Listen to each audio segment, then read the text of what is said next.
తాడేపల్లిలో మాజీ మంత్రి పేర్ని నాని మాట్లాడుతున్నారు. లైవ్లో చూద్దాం. నారా చంద్రబాబు నాయుడు గారిని, తెలుగుదేశం పార్టీని, నారా లోకేష్ నాయుడిని నేను అడుగుతున్నా, ఈ యాండిల్స్లో పెట్టే వాళ్ళని లేదా ఆల్ వన్స్ పప్పీని అడుగుతున్నా. ఈ సాయికృష్ణ అనేవాడు 25 ఏళ్ల వయసులో 22 కేసులు ఉన్నాయి, రౌడీ గీడి అన్నీ చెప్తున్నారు కదా. మరి ఆడు ఈ 2 ఏళ్లలో జనసేన జెండా మోసినప్పుడు, మీకు ఎలక్షన్లో పనిచేసినప్పుడు, వైఎస్ఆర్ కాంగ్రెస్ పార్టీ వాళ్ళని బూతుల దగ్గర తన్నినప్పుడు అప్పుడు సమ్మగా ఉందే, ఇవాళ ఎందుకనే ఆడు రౌడీ అని చెప్పి మీరు అంటున్నారు? నిన్నదాకా గడిచిన 3 సంవత్సరాల నుంచి మీకు పనిచేస్తున్నాడు కదా, మీ పార్టీకే పనిచేస్తున్నాడు కదా, మీ కూటమికే పనిచేస్తున్నాడు, మీరు రావాలని తపస్సు చేశాడు కదా. మరి అప్పుడు రౌడీ కదా, మరి రౌడీతో ఎందుకు పని చేయించుకున్నారు? మీ జెండా ఎందుకు మోయించుకున్నారు? మీకు ఓట్లు ఎందుకు అడిగించుకున్నారు? నేను అడుగుతున్నా. నేను అసలు మీరెవరు? నేను గట్టిగా ఇంకా మాట్లాడగలను. రౌడీయే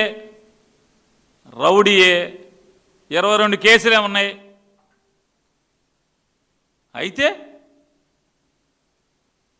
ఏమయ్యా, అసలు ఏం మాట్లాడతారు? ఇది ప్రజాస్వామ్య దేశం, అంబేద్కర్ రాజ్యాంగం రాసినటువంటి ప్రజాస్వామ్య దేశం. హేమంత్ కర్కరే,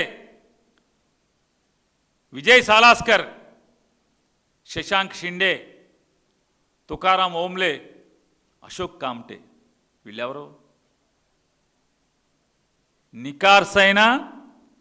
నికార్సైన కాకి బట్టలు తొడుక్కున్నటువంటి నిజమైన సింహాలు.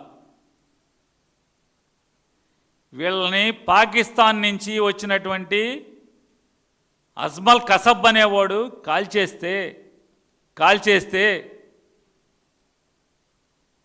అన్ని జైల్లో పెట్టి కేసు ట్రయల్ చేసి ఉరేశారే తప్పితే కనీసం కాల్చలాన్ని. మీరెవరని అడుగుతున్నా. కేసులుంటే చంపేటాకి సిఐ నాగరాజు ఎవడని అడుగుతున్నా నేను. ఈ బెజవాడ పోలీసులు ఎవరని అడుగుతున్నా నేను. మీకు ఎవడిచ్చాడు హక్కు?